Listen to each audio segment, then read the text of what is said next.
You look at your driver's license, and the name doesn't feel like yours anymore. You look at the empty side of the bed, and the space feels bigger than the room itself. They tell you that you are single now, but you don't feel single. You feel amputated, like a vital part of your body has been cut off, and you are still trying to learn how to walk without leaning on a ghost. Welcome to the Midlife Reset Manual. If you are here, it is because the life you built has changed shape. Maybe the papers are signed, maybe they are still being negotiated, but the emotional reality is the same. You are standing in the rubble of we, trying to find the pieces of me. And I know how terrifying that is. I know the panic that wakes you up at 4 a.m. when the silence of the house screams at you, asking, "Who are you if you are not his wife?" We are not just talking about heartbreak today. Heartbreak is painful, but an identity crisis is existential. For 20 or 30 years, you introduced yourself as half of a whole. You planned your weekends around his schedule. You bought groceries based on what he liked to eat. You merged your dreams until you couldn't tell which ones were yours and which ones were his. And now that he is gone, it feels like you have disappeared too. Let me tell you about Maria. She was a client who came to me trembling with anxiety. She wasn't crying about her ex-husband anymore. He had been gone for a year. She was crying because she went to a coffee shop, and when the barista asked what she wanted, she realized she didn't know. For 30 years, she made coffee the way her husband liked it, black, no sugar. She stood there paralyzed, realizing she had no idea what kind of coffee Maria liked. She felt like a shell, a ghost in her own life. She thought, if I can't even choose a coffee, how am I going to choose a future? Maria sat down with a random latte she ordered in panic. It was vanilla and too sweet. She hated it, but in that moment of tasting something she hated, she smiled because she realized something profound. Knowing what you hate is the first step to finding what you love. She wasn't a ghost. She was just a woman who needed to taste everything again. For the first time, Maria's vanilla latte is a metaphor for all of us. We spend so much time adapting to the container of marriage that we lose our own shape. When the container breaks, we spill out everywhere and we feel messy. But that mess is not a disaster. That mess is freedom in its rawest form. The psychological term for this is enmeshment, but I call it the merger. We merged our finances, our friends, our habits. And when the merger is dissolved, we are left with assets we don't recognize. You might be sitting there thinking, I am 55 years old. It is too late to find myself. I am who I am. But are you, or are you just a collection of habits you developed to survive your marriage? Are you just the version of yourself that kept the peace, the version that didn't rock the boat? Let's talk about Susan. Susan was divorced at 58. Her husband left her for a colleague. Susan's reaction was frantic motion. She immediately joined a dating app. She dyed her hair blonde because her ex liked blondes. She tried to find a replacement husband within months. She told me, I feel invisible without a man on my arm. I feel like I don't count. She went on terrible dates. She tolerated disrespect just to avoid the stigma of being a divorced woman at a dinner party. One night, after a particularly bad date where the man talked about himself for 2 hours, Susan came home, kicked off her heels, and looked at her reflection in the hallway mirror. She saw the fear in her own eyes. She saw that she was trying to audition for a role that had been canceled. She wiped the makeup off her face, aggressively, until her skin was raw. She looked at her bare face, and she said out loud to the empty hallway, I am enough, just as I am. I do not need a witness to my life to make it real. Susan taught us the hardest lesson of all. You cannot date your way out of an identity crisis. Another person cannot give you yourself back. If you jump from one relationship to another without doing the work, you are just moving furniture into a house that is on fire. You have to put the fire out first. So how do we do that? How do we reclaim the woman who existed before the wedding dress? Or perhaps the woman who never got a chance to exist at all? The process is an archaeological dig. You have to brush away the dust of decades to find the artifacts of your soul. It requires you to be brave enough to be alone, to sit in the discomfort of a Friday night with no plans and not treat it as a failure, but treat it as a date with yourself. I want to propose a radical shift in your thinking. Society tells you that divorce is a subtraction. You are minus a husband. You are less than a couple. But what if divorce is actually an addition? What if it is the return of all the energy you spent managing him, managing his moods, managing his ego, managing his laundry? What if all that energy is now flowing back to you? What could you do with that power if you stopped using it to mourn the past? We need a strategy because feelings are fluid, but action is solid to rebuild your identity. You cannot just think about it. You have to physically construct it. You have to build new neural pathways in your brain that say, I am, I separate from we. I have developed a 3-step protocol for this. It is called the Identity Reclamation Roadmap. It moves you from the confusion of the we to the clarity of the me. It is not about hating your ex. In fact, it requires you to become indifferent to him because hate is still a connection. We want liberation. I'm going to share the first vital step of this roadmap with you right now. And then, in the next video, we will go deeper into the practical rituals. But this first step is the foundation. Without it, nothing else works. The first step is the name reclaiming. I don't just mean your legal last name. Although changing that can be powerful, I mean the name you call yourself in your head. Stop calling yourself divorced. Divorced is a legal status. It is not who you are. Stop calling yourself broken. Broken implies you need to be fixed to be functional. You are not a broken appliance. Start calling yourself free. Start calling yourself the architect because you are staring at a blank blueprint and you hold the pen, but holding the pen is scary when your hand is shaking.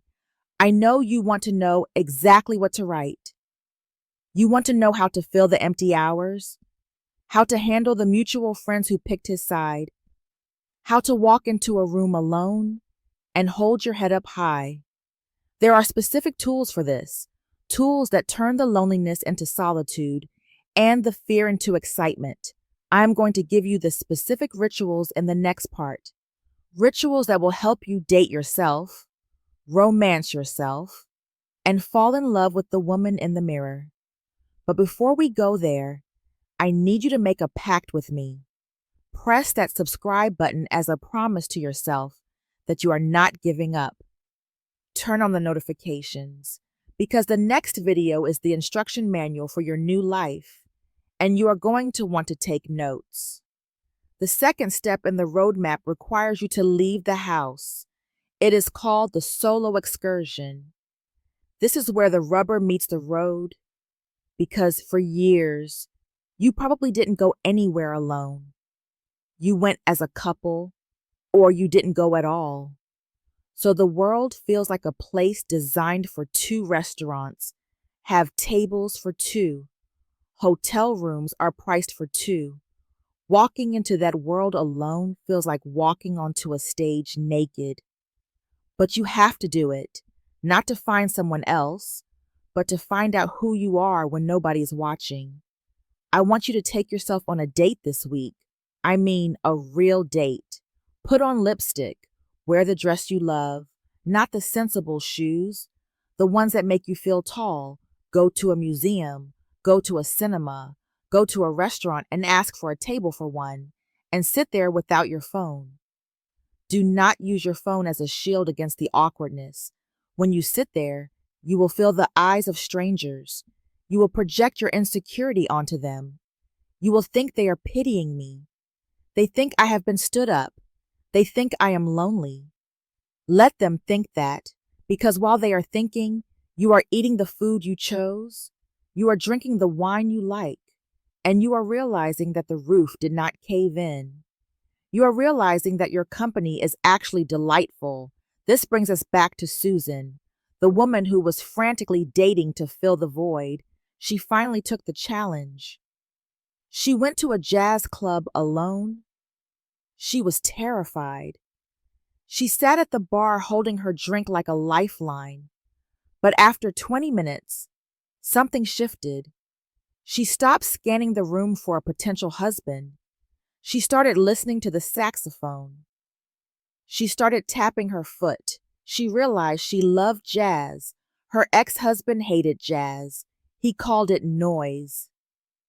For 20 years, she hadn't listened to a single note. And there she was, reclaiming a piece of her soul through the music. She went home that night, alone. But she didn't feel lonely. She felt full. The third step in the roadmap is the space detox. Your environment is holding the ghost of your marriage. Your house has a memory. The couch where you argued, the kitchen table where you ate in silence, the bed where you drifted apart. If you keep living in a shrine to the past, you cannot build a future. You need to change the energy of your physical space. I am not saying you have to sell the house, though sometimes that is the best answer. But if you stay, you have to reclaim the territory, paint the bedroom a color he would have hated, rearrange the living room furniture so it faces the window, not the TV, buy new sheets, high thread count, expensive sheets, because you deserve to sleep in luxury, not in the leftovers of a broken union. There was a woman named Patricia who slept on the couch for 6 months after her divorce because she couldn't bear to sleep in their bed alone. I told her, Patricia, go buy a new mattress, go buy new pillows, make that bed yours. She did, and she told me that the first night she slept in her new bed, in the center of the mattress, starfishing with her limbs stretched out to all four corners. She slept for 10 hours. She woke up and realized, I have so much room now. Room to breathe, room to dream, room to be me. We need to talk about the hardest part of this identity shift, the friendships. When you divorce a spouse, you often divorce a social circle. People choose sides, or they just drift away because your grief makes them uncomfortable. It triggers their own fears about their marriages, so they pull back, and that silence hurts almost as much as the divorce itself. But I want you to reframe this. This is not rejection. This is pruning. A gardener prunes the dead branches so the tree can grow taller. The friends who leave were friends with the we. They don't know the me yet. And frankly, they might not be qualified to handle the new me because the new you is going to be stronger, more independent, and less willing to tolerate nonsense. You will find new friends, friends who resonate with your authenticity, not your marital status. You are entering your second act in screenwriting. The second act is where the hero faces the challenges, where she gets knocked down, but where she finds her true power. The first act was the setup. It was the training wheels. The second act is the adventure. Do not look back at the first act and wish you were still there.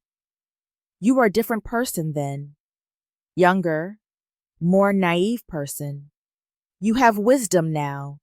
You have scars, and scars are just proof that you survived. I want you to look in the mirror again. Really look beyond the wrinkles, beyond the tired eyes. There is a spark there. It is the same spark you had when you were 10 years old, before the world told you who to be, before you became a wife, before you became a mother. That little girl is still in there, and she has been waiting for you to come back and get her. She has been waiting for you to take her hand and show her the world again. You are not starting over from zero. You are starting over from experience. You are building a life that fits you, not a life that you have to shrink to fit into. Wear the bright colors, eat the spicy food, travel to the places he didn't want to go, write the book, start the business, or just sit on your porch and drink tea in glorious silence because you can, because you are free. This is your time, not his time, not the kid's time, yours. Claim it with both hands, grab it, and don't apologize for how much space you take up. If you are ready to step into this new identity, if you are ready to be the leading lady of your own life, share this with a sister who is walking this path. We need each other. We need to remind each other that we are not invisible, we are invincible. Subscribe to the Midlife Reset Manual because we are going to keep building this map together and the destination is beautiful. Walk tall today. I am right here with you.